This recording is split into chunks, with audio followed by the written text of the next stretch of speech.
Hey guys, what's up? Brandon here, and I'm doing a 7-part series on Tulsa area fishing lakes, the big lakes, the big main lakes that surround the Tulsa area. So if you're new to the area or you're on vacation or just want to know more about the lakes and what they have to offer, well, in these videos, I want to break down kind of what these lakes have to offer, mainly focusing on bass, but all species, kind of how they set up. I'm going to grade them, but ultimately just trying to help you figure out which lake best fits your fishing style.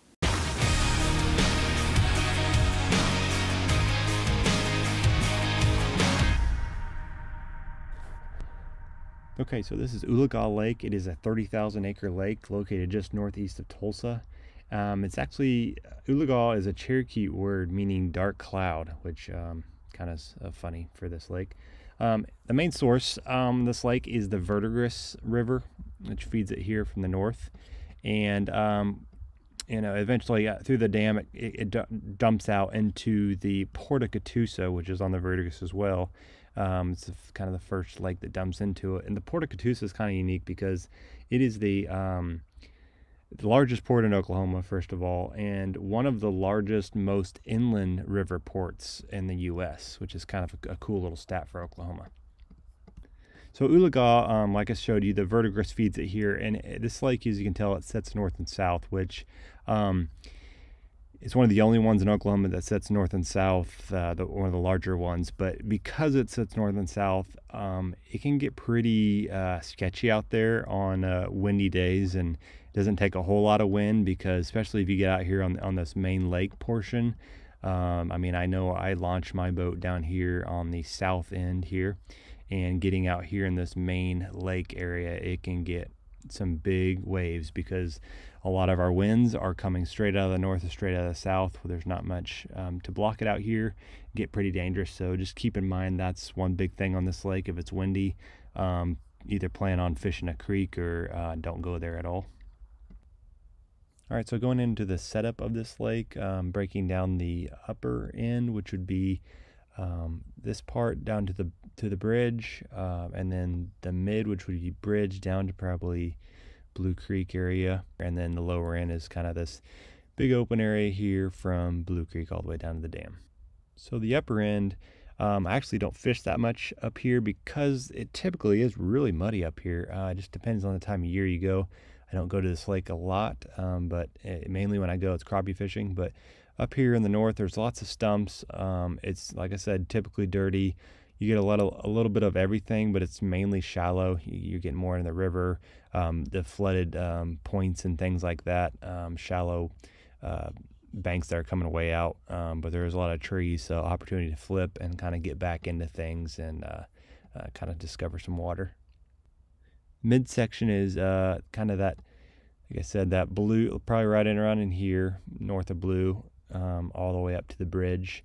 You get a little bit of everything here, and it does still a mix of that muddier water, but you get a lot of longer creeks, just more things to fish. This Spencer Creek is a good creek to fish out of. Lots of laydowns, rock, flooded timber back in those creeks. Usually they're just a little bit better anyways because they're less muddy because they're out of the flow of the main river lake channel.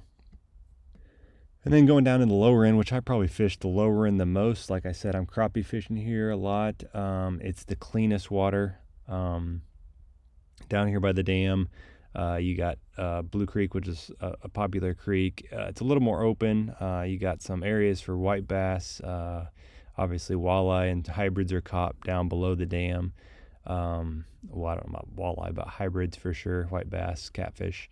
Okay, for species in this lake, there are largemouth, catfish, crappie, walleye, white bass, hybrid bass, and paddlefish. And then if you see the stocking report, you can kind of see pretty much hybrid and walleye have been the focus for a number of years. I kind of stopped it in 2017, but going down to 2015, it was still hybrids and walleye. I don't fish for really either in that lake. I do know there's a lot of white bass in there, but like I said, I'm crappie, and the crappie population, from what I can tell, is still pretty good and still pretty popular, even though they don't really stock any of that in recent years. Okay, so for tournament data, the earliest tournament I could find, I couldn't find anything in March. It looks like their jackpots kicked off in April. But it was they just did a 2 fish limit in those, and first place was 7.5 pounds, and second place was 5.5 pounds. And then we jumped down in June. June I did two. I did June 8th was a little bit higher of a finish. We had a 9-pound first, and second place was 7. And then in June 21st, there was a 5-pound, almost 6, the one, and then 5.5 were second. So a little bit lower in there, but showing a lower and a higher of those two. Going into August, late August, was first place was just about 7, and second place was 6. So, and then going into just showing like kind of a tournament result. This was a 4-fish limit for an all-day tournament. Kind of their classic is what they called it. The winning weight was 13, almost 14 pounds. Second, 13.5, and then third was just about 13 even. But jumping into the kind of fishing spots, like I said, I mainly fish this lake for crappie. I don't spend much time or really at all up here in the north end. If I spent more time on this lake, I probably would, just because it does have some ingredients that I like. Just overall, I know Spencer Creek is a very good creek arm. Just from history, this whole Spencer area is a pretty good area, not only for crappie but bass as well. But like I said, most of my time I spend down here on the lower end. I launched. There's a boat launched right here. There's a marina down here. This is a Goat Island, and if you're a kayaker, this is a great little spot because you can launch right here. This always stays pretty calm, even if it's a windy day, because this is a high elevation on both sides, so it blocks all that. But this is all rocky around here.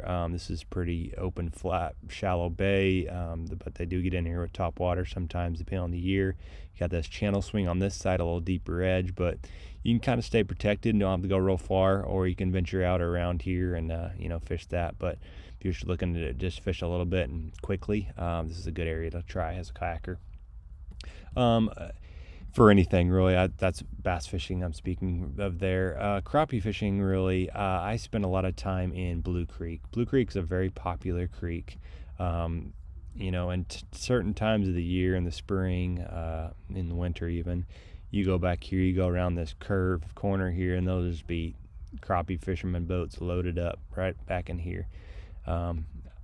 That's just, I don't know where they hang out, I guess. Some good spots too. And good tip would be, I'll try to find the link here, but you can find brush piles on lakes, and they'll give you the actual waypoints coordinates to the brush piles on these lakes. On this map, they're actually marked on this one right here, but these little green dots are brush piles that the lake, the core, has dropped. And I've actually caught several crappie off of these brush piles around the lakes. This little creek here is a good creek for bass or crappie. But that's a key thing, especially in the wintertime, finding brush piles if you're a crappie fisherman. And if they're giving you, if the core's dropping brush piles for you, doing the work for you, look those up and, check them, see which ones are holding the crappie. As far as if you're a white bass hybrid fisherman, I know they go down below the dam a lot. I don't do that type of fishing. I'm mainly out of a boat, so I'm crappie and bass on the lake. This whole stretch right here, actually, especially since this lake is usually windy. It can almost be, well, it's terrible if it's not windy out here. It's real tough. Maybe not for crappie, but for bass. But this whole bank is a rocky bank with, you got good wind usually pushing into it. Channel swings along up here. This whole section is good for white bass or bass. I fish that a lot when I'm there, which I don't go here a lot, and that kind of leads me into my grade of this lake. I don't think it's a great bass lake, although in fairness, since I don't spend a lot of time on it, I can't fully grade it because I really haven't gone up into these upper ends and really fished it. Overall, I'm probably going to give this lake a C grade. All right, guys, so the whole goal of this is to help you catch more fish. And if you're watching this and you have more insight or something else you can add, you fished this lake before, please leave that in a comment below so we can help as many anglers out as we can. Thanks for watching. I'll catch you on the next one.